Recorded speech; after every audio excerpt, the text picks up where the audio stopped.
Entonces, estamos en Marcos capítulo 6, versos 7 al 13. Marcos capítulo 6, versos 7 al 13. Y el título de la predicación del día de hoy es Encomendados para predicar. El título de la predicación del día de hoy es Encomendados para predicar.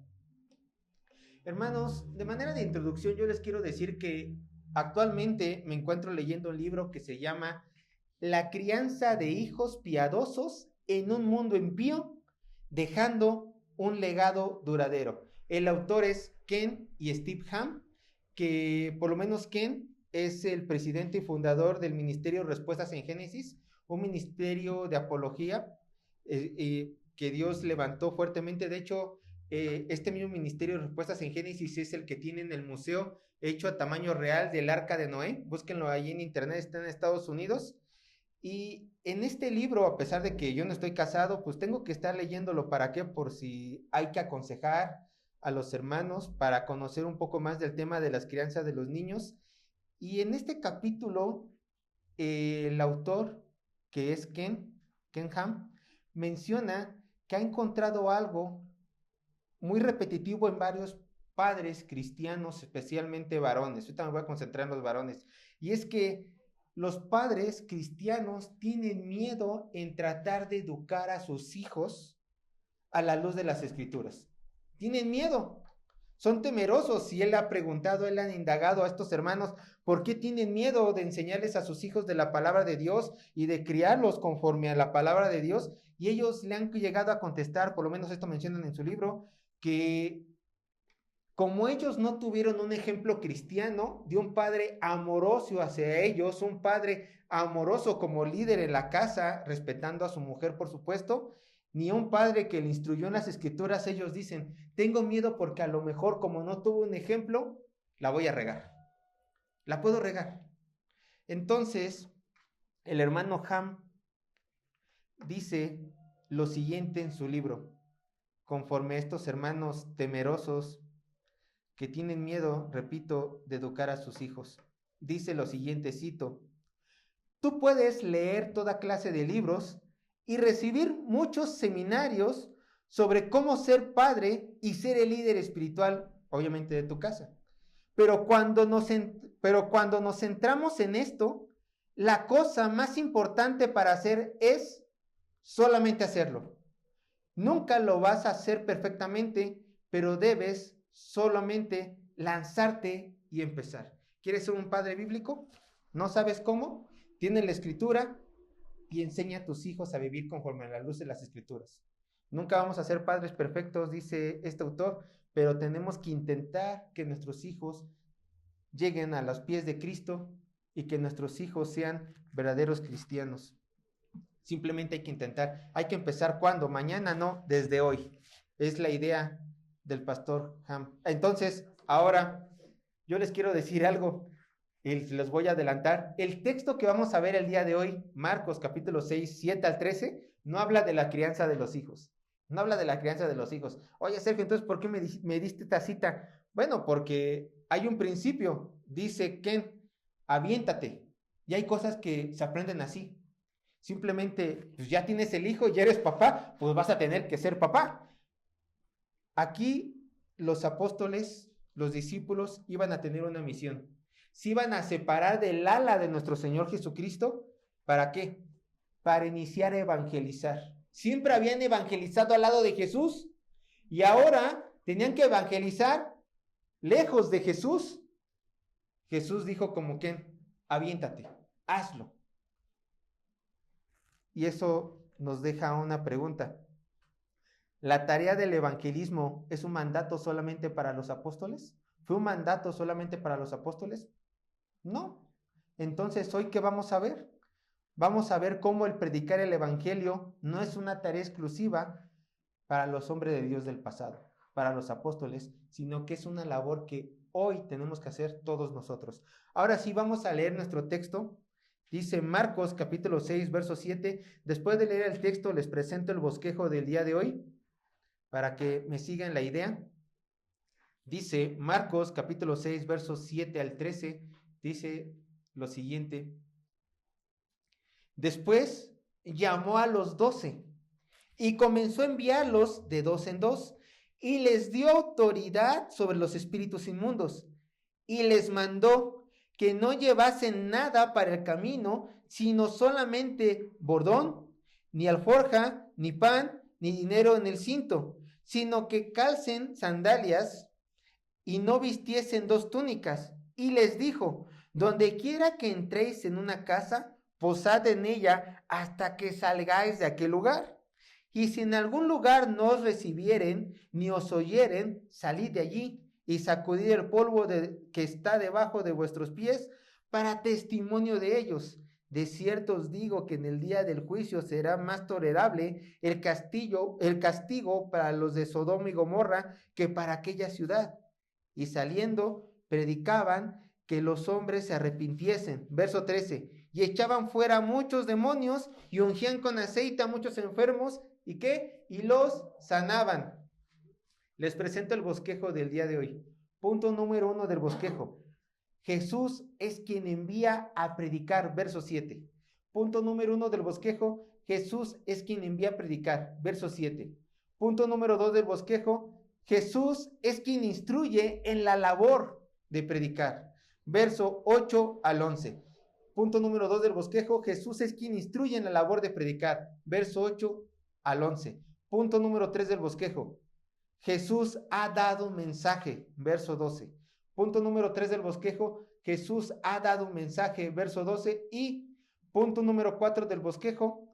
El Espíritu de Jesús es quien da el poder para la predicación. Verso 13. Punto número 4 del bosquejo. El Espíritu de Jesús es quien da el poder para la predicación. Verso 13.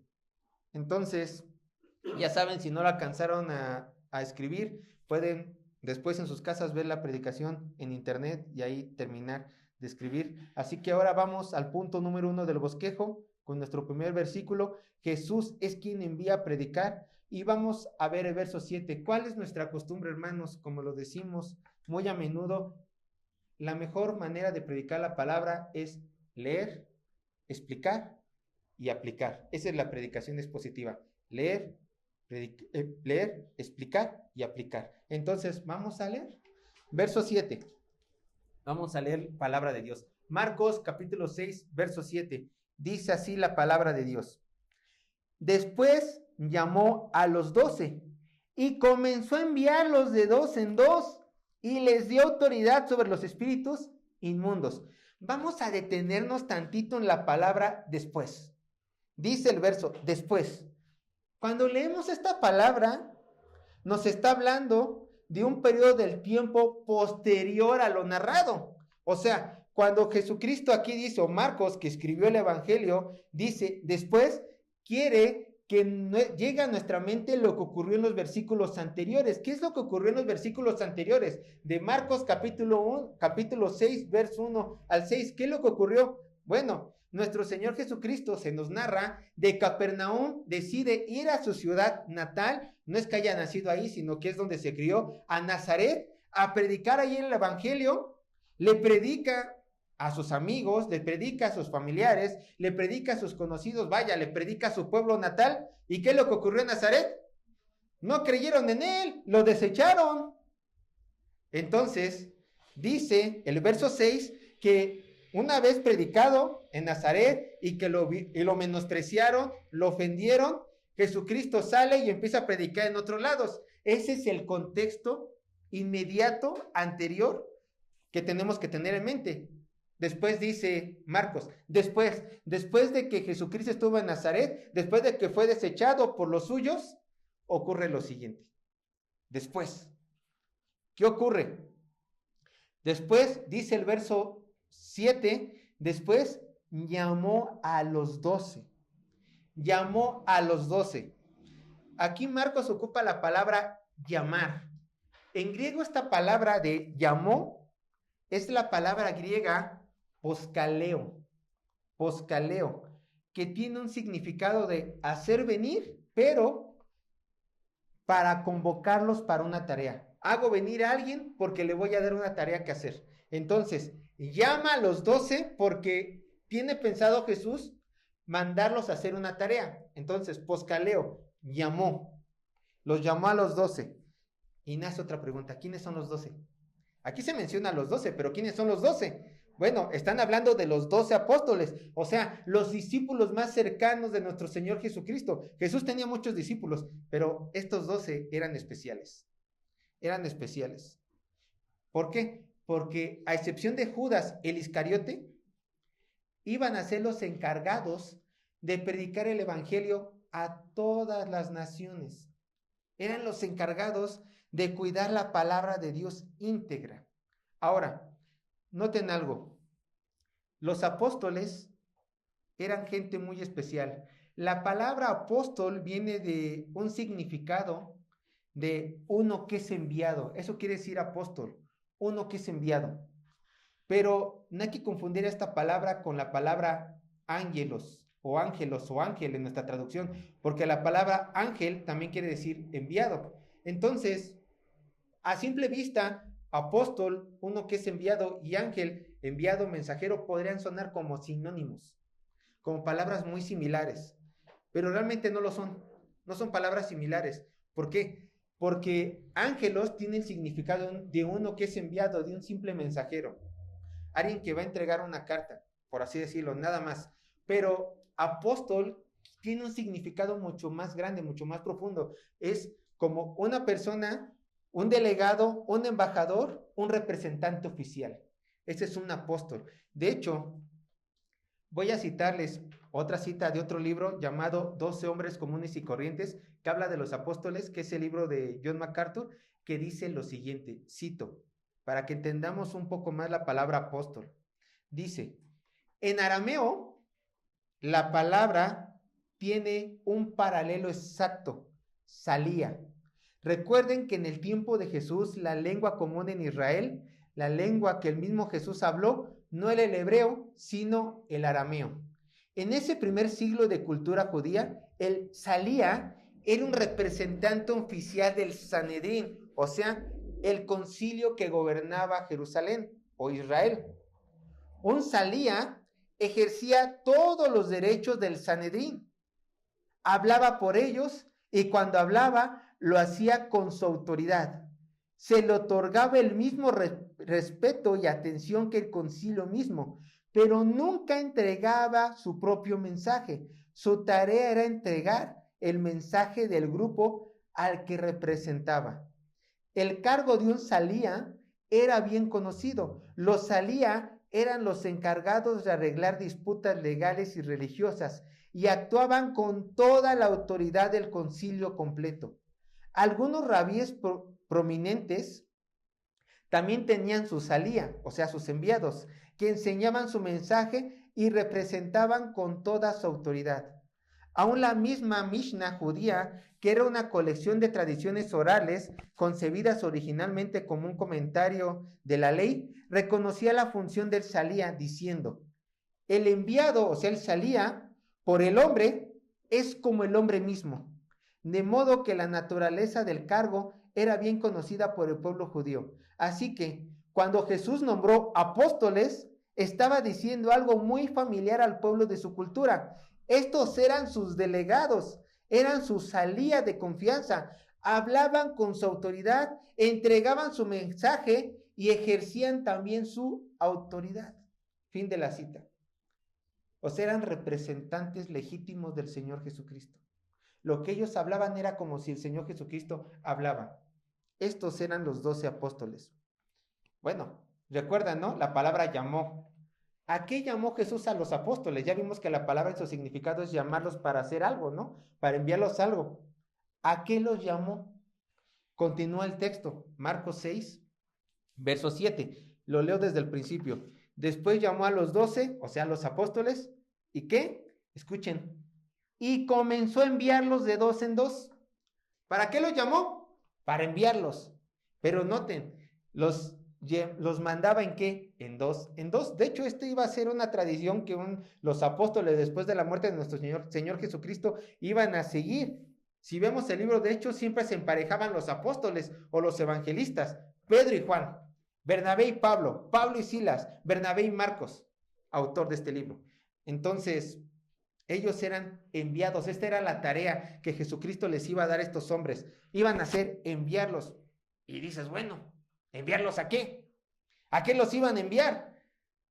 Oye, Pedro, Pablo, los demás vengan. ¿Para qué? Los voy a enviar. ¿A qué? ¿A qué, Señor? ¿Nos vas a enviar a ser amigos? ¿A hacer que tu fama se extienda? ¿A acabar con el hambre en el mundo? ¿A pelear a favor de la justicia social? Que hoy en día se predica mucho. No, nada de esto. De hecho, la razón por la cual los envía se nos da hasta el verso 12. Vamos a saltar unos versículos. Estamos en Marcos capítulo 6, pero vamos a saltar del verso 7 al verso 12. Vean, hasta el verso 12 se nos da la razón por la cual fueron enviados. Dice el verso 12, Marcos 6, 12 dice, y saliendo, esta es la razón, predicaban que los hombres se arrepintiesen. ¿Para qué salían? ¿Para qué fueron enviados los 12 apóstoles? Para predicar el arrepentimiento y el perdón de pecados. Ahí está. Esta era la labor especial que tenían estos 12 hombres. Predicar el evangelio de Cristo para llamar a todo hombre al arrepentimiento y al perdón de pecados, y así vinieran a la salvación de sus almas por medio de ¿quién? Del Mesías, que era Jesucristo, nuestro Señor. Pero no tenemos que alarmarnos. ¿Saben qué era lo que Jesucristo predicaba? Este mismo mensaje. Vayan a Marcos, ya lo vimos, de hecho, lo vimos desde el capítulo 1. Vayan a Marcos capítulo 1, verso 14 y 15. Y van a ver que es el mismito mensaje que iban a tener los apóstoles que tuvo su maestro. Marcos capítulo 1, verso 14 y 15.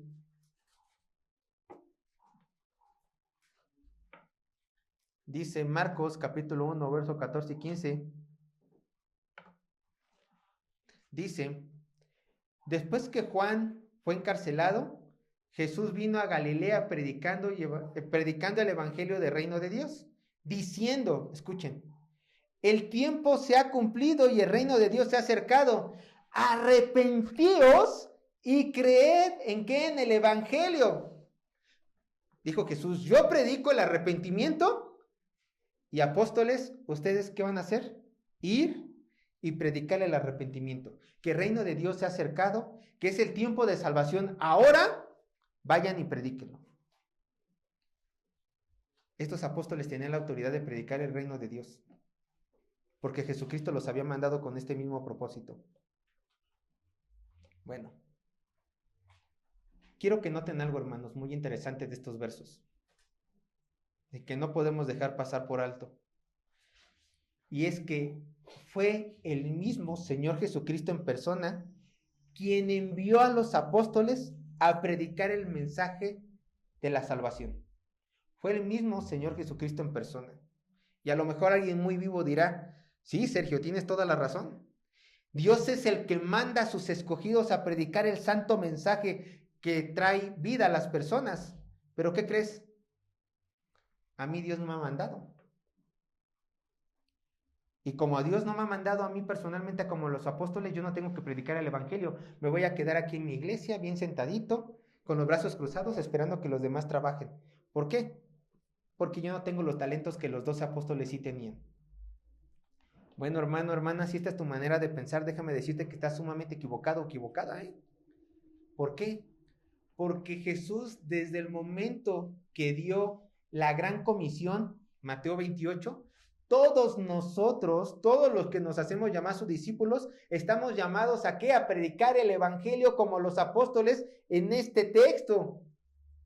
Nadie que se haga llamar discípulo de Cristo esté exento de ir a las naciones, salir a las calles y predicar el evangelio de salvación. Tú dirás, bueno, pero es que yo no estoy preparado para predicar el evangelio. Yo te voy a decir una cosa, los apóstoles en este punto de la historia tampoco estaban preparados. ¿Cómo lo sabemos? ¿Cuándo recibieron el poder de Dios los apóstoles? ¿En Pentecostés? ¿En Hechos? Aquí todavía no habían recibido el Espíritu Santo. Pero el Señor, ¿qué fue lo que hizo? Los mandó para que aprendiesen, para que agarraran experiencia. Y déjame decirte una cosa, hermanos, tú ya tienes al Espíritu Santo, por lo menos ya estás en una posición mucho más grande que Pedro en estos momentos, cuando él fue enviado. El mismo Espíritu que reposó en Pedro cuando predicó a miles en Jerusalén, ahora tú lo tienes. Es el mismito. Entonces tú ya estás capacitado para salir y predicar el Evangelio, como los apóstoles.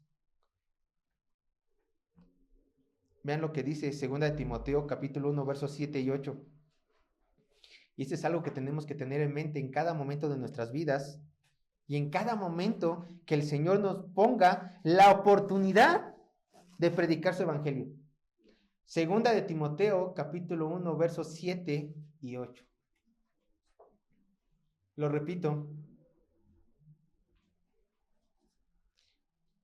2 de Timoteo capítulo 1 versos 7 y 8. Dice así la palabra de Dios: porque no nos ha dado Dios espíritu de cobardía, sino de poder, de amor y de dominio propio. Por tanto, no te avergüences de dar testimonio ¿de quién? De nuestro Señor. Fin de la cita. Dios no te ha dado un espíritu de cobardía, sino de poder. Poder. ¿Para qué? Para salir y predicar. Para vivir la vida que Dios quiere que vivas en santidad, y parte de esa vida que Dios quiere que vivas en santidad es compartiendo la palabra de Cristo a todas las naciones. Ahora, noten que en el verso 7 dice en la parte última, y les dio autoridad, ¿para qué? Sobre los espíritus inmundos. Y a lo mejor uno ya se están así, ¿no? Sobando las manos diciendo, qué padre, si también tengo la autoridad de Cristo, como los apóstoles, para predicar el evangelio con poder, pues también tengo esta misma autoridad para sanar y echar fuera demonios. No es lo que el texto está diciendo. Una vez más, en su contexto, ¿a quién le está hablando Jesucristo? ¿A quién le está dando esta orden y estos privilegios? En su contexto, a los apóstoles, exclusivamente a ellos. Solamente a ellos, en este momento específico de la historia, les dio esta autoridad. Entonces dirás, entonces, ¿qué poder puedo manifestar yo? Si a mí se me ha quitado el poder de predicar, si a mí no se me ha dado el poder de sanar enfermos, echar fuera demonios, entonces, ¿qué poder se me ha dado a mí como iglesia? Uno mucho más grande que simplemente echar fuera demonios. Te lo digo, levantar muertos espirituales, por supuesto. ¿Tú sabes algo? ¿Sabes que se requiere mucho más poder divino para salvar un alma que darle una pierna a un cojo? Es la realidad. Es la realidad. Se requiere mucho más poder divino, dicen los teólogos. Entonces, tú tienes el poder, no el poco poder, para hacer que un ciego vea, no el poder, que no es poco, de echar fuera un demonio, sino tienes el poder absoluto para que cuando prediques la palabra de Dios, escucha, la palabra de Dios, un alma pueda pasar de muerte a vida. Ese es poder. Ese es verdadero poder.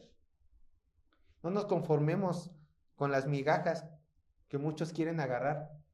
Tú ve por lo grande. Ve por llevar un alma al reino de los cielos. Entonces, ya estaba la orden puesta en la mesa para los apóstoles. Pero antes de partir, estos apóstoles tenían que cumplir con ciertos requisitos que menciona nuestro Señor Jesucristo.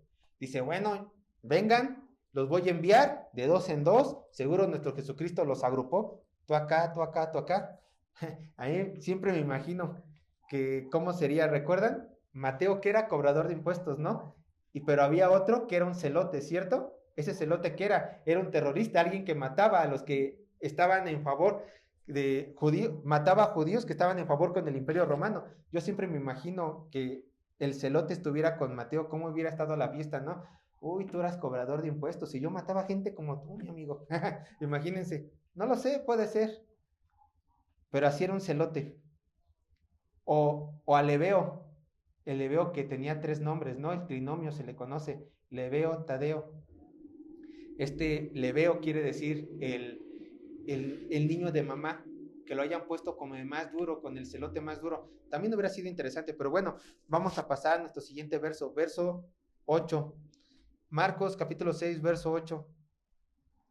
Ya estamos en el punto número 2 del bosquejo. Jesús es quien instruye en la labor. Vean lo que dice el verso 8 y 9. Marcos capítulo 6, verso 8 y 9. Dice así la palabra de Dios. Marcos capítulo 6, verso 8 y 9. Dice así. Y les mandó que no llevasen nada para el camino, sino solamente bordón, ni alforja, ni pan, ni dinero en el cinto, sino que calzasen sandalias y no vistiesen 2 túnicas. Esta es una lista de requisitos que tenían que cumplir los apóstoles antes de ir a su misión. Ahora, escuchen, dice primero el texto, que no llevasen nada para el camino. ¿Por qué nuestro Señor Jesucristo les mandaba esto a los apóstoles, que no llevasen nada en el camino? Los iban a mandar a varias ciudades. ¿Y por qué no tenían que llevar nada? Yo se los voy a decir. Para que los apóstoles aprendieran dependencia de Dios. Iba a estar, y lo vimos en el libro de Hechos, en un momento no muy lejano, nuestro Señor Jesucristo ya no iba a estar con ellos. Entonces ellos tenían que depender, sí, de Cristo, pero ya sin su presencia física. Entonces, desde este momento, nuestro Señor Jesucristo le estaba diciendo, tienes que aprender a confiar en mí. Confía en mí, apóstol, y sal a predicar el evangelio con los recursos que yo en el camino te voy a dar. Solamente le permitió llevar, ¿qué? Un bordón. En la Reina Valera no se entiende qué es un bordón. Yo lo tuve que buscar. Un bordón es un bastón para el camino. Un bastón para el camino.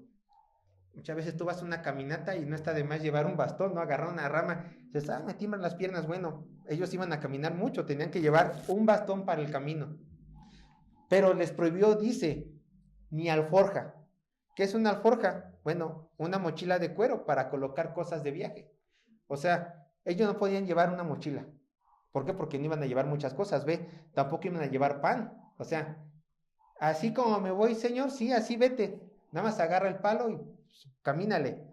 Ni dinero. Oye, pero a rato me va a dar hambre. Pues no lleves ni mochila, ni dinero, ni pan. Solo tu bastón. ¿Algo más que me dejas llevar, Señor? Sí, unas sandalias. Es más, las que trae puestas. Ya vete. Y la túnica que llevas. Nada más les permitió. Eso dice en el verso 9. Sino que calzasen sandalias y no vistiesen 2 túnicas. O sea, solamente lo que llevaban puesto.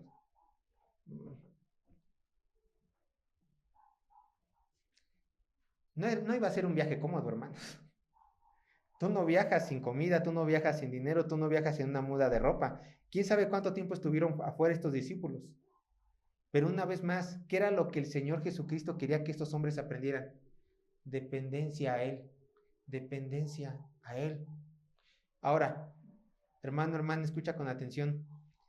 Yo no sé qué es lo que te va a esperar el día de mañana.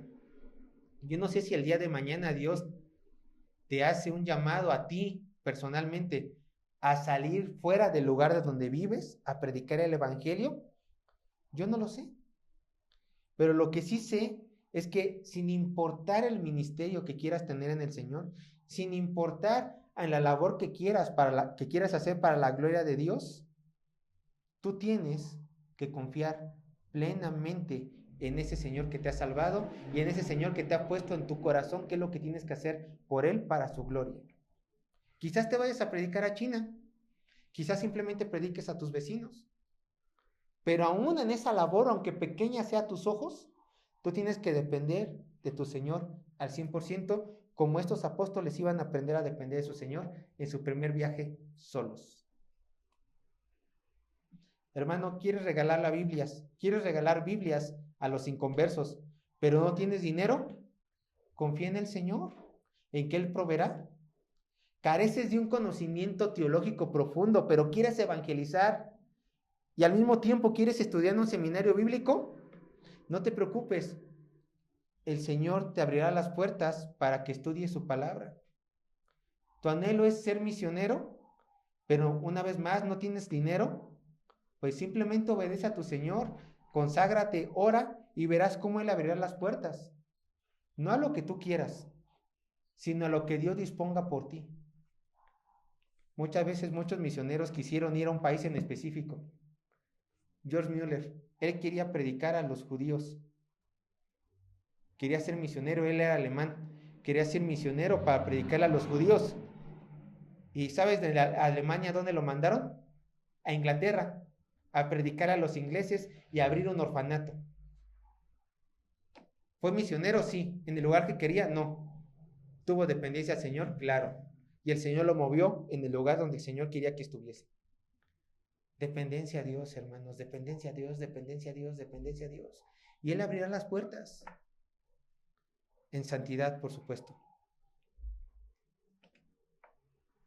Y a todo esto, hermanos, el Señor siempre está al pendiente de los suyos. Vean lo que dice Marcos capítulo 6, verso 10. Marcos capítulo 6, verso 10, dice así la palabra de Dios. Y les dijo, donde quiera que entréis en una casa, posad en ella hasta que salgáis de aquel lugar. Ahora, ¿por qué Jesucristo les dijo esto cuando iban a empezar su viaje? Bueno, obviamente los apóstoles tenían que tener un lugar donde dormir. Si entraban a una ciudad y alguien los recibía, después de escuchar el evangelio, les iban a decir, oye, te doy mi casa para que te hospedes en lo que predicas aquí. Bueno, los apóstoles podían decir, muchas gracias, me quedo contigo. Pero les puso una condición, en el lugar donde te abran la puerta por primera vez, ahí te tienes que quedar hasta que salgas de ese poblado o de esa ciudad. ¿Por qué hizo esto el Señor Jesucristo? Bueno, quizás para que no se pelearan las personas en decir, yo quiero tener a los discípulos de Cristo, no, después yo. Puede ser una razón, pero otra razón también era para que sus discípulos aprendieran humildad. Si te tocaba una familia con dinero, gloria a Dios, pues dormías en una cama muy rica, ¿no? Comías cosas sabrosas. Pero si la primera persona que te ofrecía su casa era de bajos recursos, quizás no ibas a dormir en una cama, quizás ibas a dormir en el piso, quizás no ibas a comer carne, te tocaba comer pan, nada más. Entonces, humildad. Quería lo que aprendieran estos discípulos. Jesús quería que aprendieran humildad los discípulos. Y aquí nos encontramos con una pregunta. Bueno, Jesús les está dando instrucciones por si alguien abre su casa y los recibe. Pero, ¿qué pasaría si nadie los iba a recibir en los lugares donde ellos iban a predicar? Marcos capítulo 6, verso 11 nos responde esta pregunta. ¿De qué pasaría si nadie los iba a querer recibir? Marcos capítulo 6, verso 11, perdón. Marcos capítulo 6, verso 11. Dice la palabra de Dios. Y si en algún lugar no los recibieren ni los oyeren, salir de allí y sacudid el polvo que está debajo de vuestros pies para testimonio de ellos. De cierto os digo que en el día del juicio será más tolerable el castigo para los de Sodoma y Gomorra que para aquella ciudad. Bueno, Jesucristo les dijo, si en primer lugar nadie los quiere recibir en ese poblado, lo primero que tienen que hacer es sacudirse el polvo de sus pies. Para nosotros, pues es algo gracioso, ¿no? Sales en una casa donde no eres bien recibido y le haces así. La gente te ríe de ti, obviamente, pero para los judíos de aquel entonces era una señal de rechazo. Tú me rechazaste a mí y rechazaste, por tanto, al que me envió. Entonces, cuando se quitaban el polvo de sus pies, era, yo aquí doy testimonio de que estamos separados tú y yo, que no hay comunión entre tú y yo. Te dejo a tu suerte. Eso era en la tradición judía. Y era lo que el Señor, como era judío, los mandaba a hacer. Pero más adelante se nos habla del castigo que estas personas recibirían por no querer recibir a nuestro Señor Jesucristo.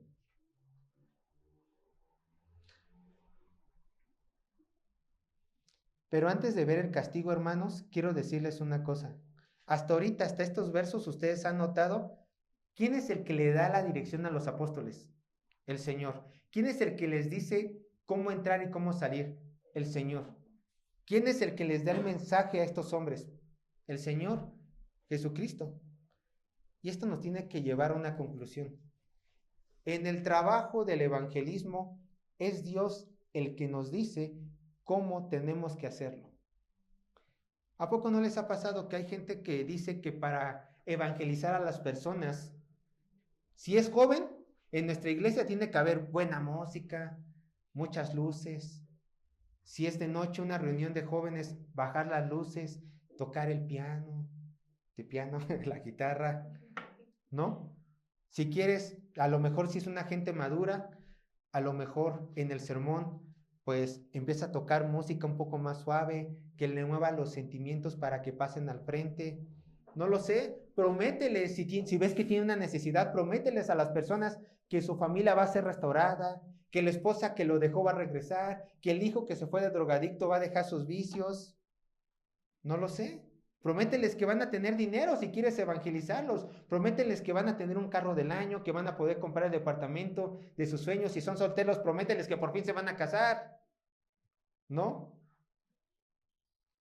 O a lo mejor hay gente que dice, si quieres que esta persona sea evangelizada, que crea en Cristo, pues después de que le prediques el mensaje del evangelio, que haga la confesión de fe. Repite después de mí, Dios, Dios, creo, en ti, por favor, sálvame, ya eres salvo. Hay personas que dicen que hay que hacer todo esto si queremos evangelizar correctamente. Ahora, ¿qué es lo que el Señor dice que solamente tenemos que hacer? Yo les voy a decir, predicar su palabra, punto. Predicar vida, muerte y resurrección. Sergio, las luces no las necesitas, la buena música no la necesitas, la promesa de una vida mejor no la necesitas. Lo único que necesitamos es predicar el evangelio correctamente, nada más. Tú quieres que una persona se salve, predícale el evangelio, nada más. No lo aumentas ni le añades nada. Perdón, no lo aumentas ni le quitas. Solamente predica el evangelio. Dile que se arrepienta de sus pecados, que quiere en Cristo Jesús, punto. No necesitamos nada más.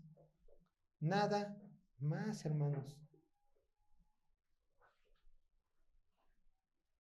Bueno, vean lo que dice el verso 12. Ya llegamos al mensaje que fue dado por Jesucristo a los apóstoles. Y el punto número 3 del bosquejo del día de hoy, Jesús ha dado un mensaje. Dice el verso 12, Marcos capítulo 6, verso 12. Y saliendo, o sea, ya los envió, ¿no? Ya le dio las instrucciones, ahora vayan. Y saliendo, ¿qué hacían los discípulos, los apóstoles? Predicaban que los hombres se arrepintiesen. Y este es el mensaje que nosotros también tenemos que predicar. El mensaje que los apóstoles le daban a todas las personas era el de arrepentimiento de sus pecados. Ahora, ustedes dirán, ¿por qué se tenían que predicar el arrepentimiento de pecados? ¿Por qué los apóstoles tenían que decir a las personas que se arrepintieran? Hermanos, ¿saben lo que la Biblia dice de los hombres? ¿Saben lo que la Biblia dice de cada uno de nosotros? La Biblia dice que el hombre es pecador, que no hay nada bueno en él, que somos enemigos de Dios, que todo lo que nosotros producimos en nuestro corazón y en nuestra mente está podrido, que constantemente queremos hacer el mal, que no buscamos a Dios. Y si lo buscamos es por conveniencia personal, no porque le amamos. Romanos 3. Por eso el hombre se tenía que arrepentir. Por esto ese es el mensaje que tenemos que darle a los hombres cuando salimos a las calles. Tú, son pecadores. Son enemigos de Dios. ¿Cómo lo sé? Porque eres humano igual que yo. Disfrutas tu pecado. Disfrutas hacer lo que Dios odia. Y lo bebes como agua. Necesitas arrepentimiento. ¿Qué es arrepentir? Un cambio de vida. ¿Te gusta el pecado? Tú caminas hacia tu pecado y obviamente hacia el infierno, ¿no? Vas hacia tu pecado. Digan el pecado que quieran. Pornografía, lascivia, robo, mentira, no honrar a los padres. Pongan el pecado que quieran. A ti te encanta, a los seres humanos nos encanta, dependiendo cada uno, ¿no? Nuestro pecado. Vas a tu pecado. ¿Qué es arrepentimiento? Cuando dice Dios, no hagas eso, te arrepientes. Entonces, en lugar de ir a tu pecado, das media vuelta y ahora buscas, ¿qué? La santidad de Cristo. Eso es arrepentimiento genuino. Un remordimiento solamente es, uy, Cristo dice que está mal, pero sigues caminando hacia tu pecado. Así no funciona. Así no funciona.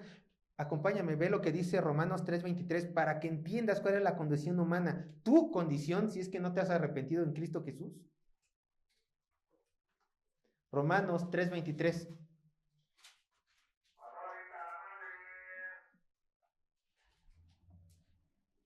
Romanos 3:23. Dice así la palabra de Dios. Por cuanto todos pecaron, todos son todos. Por cuanto todos pecaron y están ¿qué? Destituidos de la gloria de Dios. Estamos destituidos por nuestro pecado de la gloria de Dios. Antes estábamos, Adán y Eva, ¿dónde estaban? En la gloria de Dios. Cuando pecaron fueron quitados del paraíso y esa condición se nos pasa a todos por el pecado original. Nosotros cometemos más pecado y Dios ya nos ve ¿con qué? Como sus enemigos. Entonces, ¿qué se necesita para que haya una reconciliación entre Dios y el hombre? Si el hombre es pecador y el hombre odia a Dios y Dios odia el pecado y por lo tanto odia al hombre pecador, ¿qué se necesita para que haya una reconciliación? Arrepentimiento. ¿Por medio de qué? De la fe en Cristo Jesús, única y exclusivamente. Entonces, cuando los apóstoles predicaban, y ese es el mensaje que nosotros predicamos, cuando los apóstoles predicaban el arrepentimiento, y Jesucristo ya lo vimos, ¿no? En Marcos 1, le estaban diciendo a las personas, si tú dejas tu mala manera de vivir, si tú dejas todo lo que Dios odia y que a ti te gusta por tu naturaleza pecadora, Dios está dispuesto a perdonarte de todos tus pecados, siempre y cuando tú cambies la manera de vivir. ¿Por qué? Hoy lo sabemos, porque ya ocurrió, porque Cristo dio la vida por ti, vida por vida. ¿Saben por qué Cristo fue crucificado? Yo te voy a decir, porque alguien tenía que morir en tu lugar. Dios no solamente podía perdonar el pecado por perdonarlo, vida por vida, sangre por sangre. Sergio tenía que morir, tú tenías que morir. Pero Cristo se dio en nuestro lugar. En lugar de que Sergio muera, yo voy a morir en la cruz. ¿Para qué? Para que para que todos sus pecados hayan sido ya perdonados, sean pagados, y él ya pueda acceder a la vida eterna siempre y cuando se arrepienta y me sirva, dice el Señor. ¿Se les hace poca cosa? A mí no. Vean lo que dice estos versículos. Ezequiel 18:21. Y aquí vemos un Padre amoroso, un Dios amoroso que está dispuesto a perdonar a su creación siempre y cuando ésta se arrepienta de sus pecados. Ezequiel 18:21. Dice Ezequiel 18:21. Mas el impío, o sea el pecador, si se apartare de todos sus pecados que hizo y guardare todos mis estatutos e hiciere según el derecho y la justicia, de cierto vivirá, no morirá. ¿Que me aparte de mi pecado? Sí. Mientes, ya no mientas. Robas, ya no robes. Engaña, ya no engañes. O sea, eso es apartarte de sus pecados. Vayan conmigo a Hechos 3:19.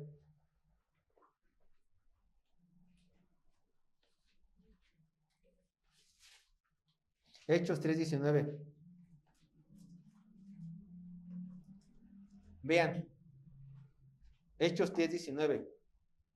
Así que, o sea, por lo tanto, es una conclusión de un sermón que se estaba dando, de un mensaje. Por lo tanto, así que, arrepentíos y convertíos, o sea, la fe de Cristo. Arrepiéntete y conviértete para que sean borrados vuestros pecados, para que vengan de la presencia del Señor tiempos de refrigerio. Solamente, ahora, una vez más, Primera de Juan, capítulo 1, verso 9, este es el último versículo que doy de cita. Primera de Juan, capítulo 1, verso 9, está casi al final de sus Biblias. Primera de Juan, capítulo 1, verso 9. Escucha.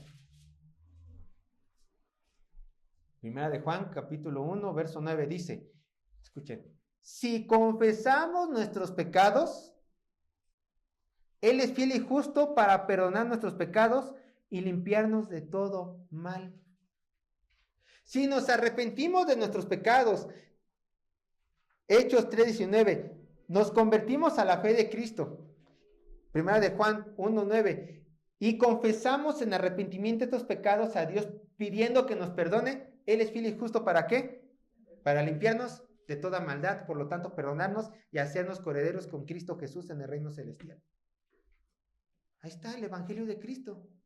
¿Todo esto tenían que predicar los apóstoles? Claro. ¿Todo esto tengo que predicar yo? Por supuesto, este es el mensaje del evangelio. Vida, muerte y resurrección de Cristo. Vida de Jesús, la vida perfecta que tú y yo jamás vamos a poder vivir. Muerte, porque Él tenía que morir por nuestros pecados. Resurrección, porque gracias a que Él está en el cielo, nosotros ahora vamos a poder estar con Él. Hermanos, qué gloria poder predicar este mensaje. Y yo luego me pregunto, ¿quieren diluirlo con promesas vacías? ¿Quieren diluirlo con buena música? ¿Quieren diluir este mensaje con cualquier otro invento humano? Por favor. El poder está en la palabra de Dios, no en lo que nosotros pensamos que es correcto. Jamás, jamás, jamás, jamás. Solo en la palabra de Dios hay poder. Y nuestro único trabajo es, igual que los apóstoles, transmitir el mensaje que Dios ha dejado ¿en dónde? En su palabra. Ni más, ni menos. Ni más, ni menos. Bueno, ya vimos qué pasa con las personas que se arrepienten, ¿no? Hay perdón de pecados. Pero ¿qué pasa con las personas que se niegan a aceptar a Jesucristo? Vamos otra vez al verso 11. Vamos a regresarnos un poco al verso 11. Marcos capítulo 6, verso 11. ¿Qué pasa con las personas que se niegan a aceptar el mensaje de Cristo Jesús, el mensaje de vida eterna? Lo voy a leer desde el principio, pero quiero que pongan atención en la última parte. Vean, yo les digo dónde pongan más atención, porque esto ya lo vimos. Verso 11. Y si en algún lugar no os recibieren ni los oyeren, salid de allí y sacudid el polvo que está debajo de nuestros pies para testimonio de ellos. Detengámonos aquí. Les dan testimonio de que no hay convivencia, no hay unidad entre ellos, pecadores, y ustedes, mis enviados. Escucha, esto dice el Señor. Aquí es donde pongan atención. De cierto os digo que en el día del juicio, para estas personas que los rechazaron, de cierto os digo que el día del juicio será más tolerable el castigo para los de Sodoma y Gomorra que para aquella ciudad que los rechazó y que me rechazó a mí, dice el Señor. Ahora, la pregunta es, ¿qué pasó con Sodoma y Gomorra? Sergio, perdóname, yo no he leído toda la Biblia. ¿Qué pasó con Sodoma y Gomorra? ¿Por qué menciona estas ciudades? ¿Por qué dice que el castigo de las personas que no quisieron escuchar a tus apóstoles va a ser peor que el de Sodoma y Gomorra? Vamos a ver qué pasó en Sodoma y Gomorra. Génesis capítulo 19, verso 24 al 28. Vamos a ver rápidamente qué le pasó a las ciudades de Sodoma y Gomorra. ¿Y por qué hago todo esto? Porque recuerden que la tarea del domingo, mi tarea, es explicarle todo el texto de la mejor manera posible para que ustedes entiendan la voluntad de Dios y después puedan, ¿qué? Vivirlas. Y una vez vivirla, puedan enseñarla a otras personas. En el evangelismo, por supuesto. Génesis capítulo 19, verso 24 al 28. Vean lo que dice de Sodoma y Gomorra. Antes, en el capítulo anterior, les doy contexto, Jesucristo, nuestro Señor Dios, se le apareció a Abraham y le dice a Abraham que él va a destruir a Sodoma y Gomorra. Dios se queda en una teofanía, que es una manifestación física de Dios, se queda con Abraham y unos ángeles se separan de nuestro Señor para ir a Sodoma y Gomorra a darles juicio y a sacar a Lot, que era sobrino de Abraham, de esta ciudad pecadora. Ahora escuchen, Génesis capítulo 19, verso 24 al 28, ya es el juicio de esta ciudad. ¿Por qué Dios iba a meter juicio a esa ciudad? Porque había mucho pecado, especialmente homosexualidad y desvíos sexuales. Dios odia los pecados sexuales, odia. Relaciones sexuales fuera del matrimonio, pornografía, homosexualismo, bestialismo, que es tener relaciones sexuales con animales, todo eso Dios lo odia. Vean lo que dice Génesis 19, 24 al 28. Entonces, Jehová hizo llover sobre Sodoma y sobre Gomorra azufre y fuego de parte de Jehová desde los cielos, y destruyó las ciudades y toda aquella llanura con todos los moradores de aquellas ciudades y el fruto de la tierra. Entonces la mujer de Lot miró atrás a espaldas de él y se volvió estatua de sal. Destruyó todo con fuego y azufre. Ahora escuchen, ¿se acuerdan que Dios le había dicho a Lot? Yo les conté que iba a destruir Sodoma y Gomorra. Vean lo que después vio lo que después vio Abraham. Y subió Abraham por la montaña al lugar donde había estado delante de Jehová y miró hacia Sodoma y Gomorra y hacia toda la tierra y hacia toda la tierra que aquella llanura miró, y aquí que el humo subía de la tierra como el humo de un horno. En el capítulo anterior subió Abraham a una montaña, a una llanura, alcanzaba a ver la ciudad y ahí estaba. Después de lo que hizo Dios de hacer descender fuego, al otro día volvió a subir Abraham y ahora ¿qué vio? Fuego, vio humo. Yo imagino que vio como un hoyo lleno de humo como si fuera un caldero. Ya no existía la ciudad. Dios, por el pecado sexual y el resto de pecados de Sodoma y Gomorra, Dios destruyó estas dos ciudades. Ahora, ¿qué fue lo que dijo el Señor? Que las personas que rechazaban su evangelio les iba a ocurrir algo peor. ¿Qué puede ser peor que calcinado por fuego? ¿Qué puede ser peor que tú estás tranquilo en tu casa y que de repente lleva fuego del cielo y que te destruya a ti y a toda tu familia y a todos tus conocidos? ¿Qué puede ser peor? Yo te voy a decir qué es lo peor. Se llama lago de fuego, la muerte segunda. Lo de Sodoma y Gomorra experimentaron la primera muerte, dice la Biblia. ¿Cuál es la primera muerte? La muerte que todo mundo va a pasar. Este cuerpo se acaba, este cuerpo se deteriora, tienes un accidente, a lo mejor una enfermedad, te mueres. Esta es la primera muerte. Pero hay una segunda muerte que dice la Biblia, que se llama el lago de fuego. Y en el lago de fuego van a ir todas las personas que rechazaron al Señor Jesucristo y a su mensaje. Todas las personas. No nos confundamos. El infierno es uno y el lago de fuego es otro. Las personas cuando mueren van al infierno si no creyeron en Cristo. Si tú creíste en Cristo y mueres en este momento, vas al cielo, que se le conoce como el seno de Abraham. Si un creyente muere, dice la Biblia que luego juicio, va al cielo, al seno de Abraham, para posteriormente ir a la nueva Jerusalén, de acuerdo a Apocalipsis. Pero ¿qué pasa cuando un pecador muere? Un pecador muere, igual va a juicio con Dios, va al infierno, pero esta es una presala para ir al castigo verdadero, que es el lago de fuego, que es la muerte segunda, donde Satanás, la bestia, el anticristo, todos los demonios van a ser echados ahí en el final de los días. ¿Y qué crees? Los pecadores van a estar allí. Y esto es lo peor que le puede pasar a cualquier persona, porque de ahí nadie sale. Todo lo que entra en este lugar, nadie sale. Todo lo que entran a la nueva Jerusalén, nos vamos a quedar ahí por siempre. Gloria a Dios. Pero los que no creen en Cristo Jesús, nunca van a salir del lago de fuego. ¿Quiénes van a ir al lago de fuego? Acompáñame. Apocalipsis 21:8. Ya estamos a punto de terminar, hermanos. Para que vean, les voy a dar estas citas para que vean que el lago de fuego es real.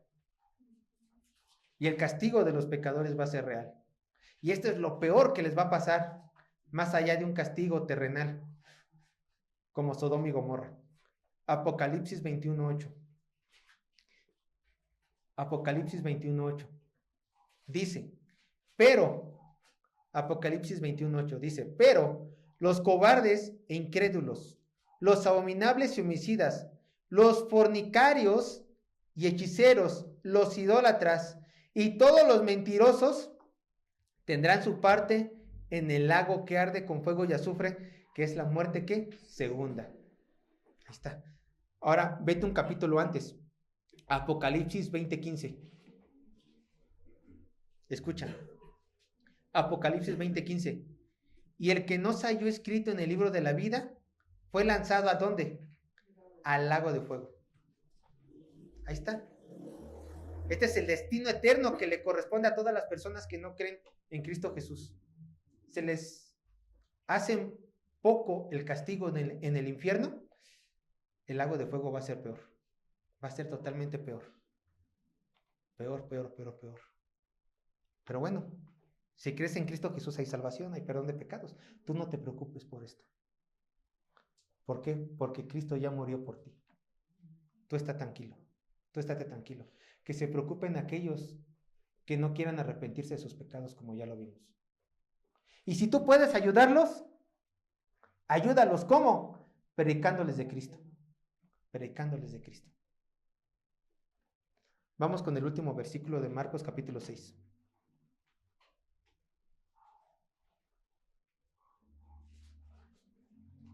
Marcos capítulo 6, verso 13. Dice así, Marcos capítulo 6, verso 13. Bueno, ya es lo último. Ellos, los apóstoles, en el verso 13 salieron, predicaron, que predicaron el mensaje del evangelio, pero también ¿qué hacían? Y echaban fuera muchos demonios y ungían con aceite a muchos enfermos y los sanaban. Y aquí termina la narración.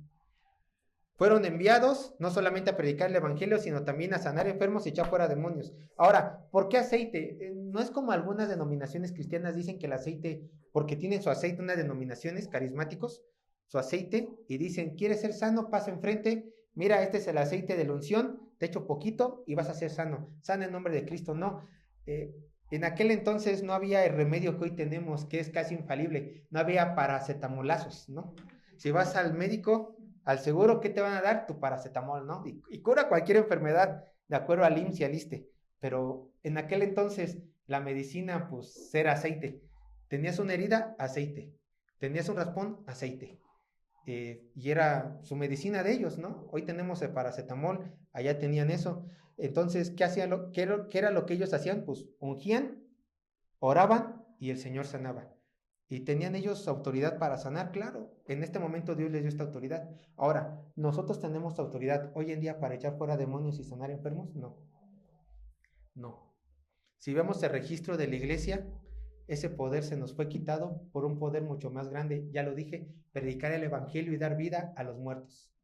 Muertos espirituales, por supuesto, para que vayan de muerte a vida y crean en Cristo Jesús y que esta familia sea mucho más grande. La última pregunta que tengo que hacer para terminar el sermón, hermanos, es la siguiente. Ya vimos que los 12 apóstoles fueron a predicar el evangelio de Cristo. ¿Tú te sigues preguntando si tienes que predicar el evangelio hoy en día? Si tú te sigues preguntando, oye Sergio, no me queda claro, acláramelo. ¿Yo como cristiano tengo que predicar el evangelio? La respuesta es que sí. Hermano, tú al igual que los apóstoles tienes que predicar el evangelio en todo momento a toda criatura. Aquí vimos que ellos fueron enviados. Aquí vimos un acontecimiento histórico que ocurrió una sola vez en el pasado para los apóstoles. Pero hoy la tarea que tú tienes, al igual que ellos, como en la Gran Comisión, es la misma. Ir al mundo, predicar el evangelio, proclamando las glorias de Dios y hacer que, lo repito, el reino de Dios sea más grande por medio de tu servicio a la iglesia, sí, pero sobre todo a la cabeza que es Cristo Jesús, sobre todo. Hermanos, vamos a orar para terminar el día de hoy.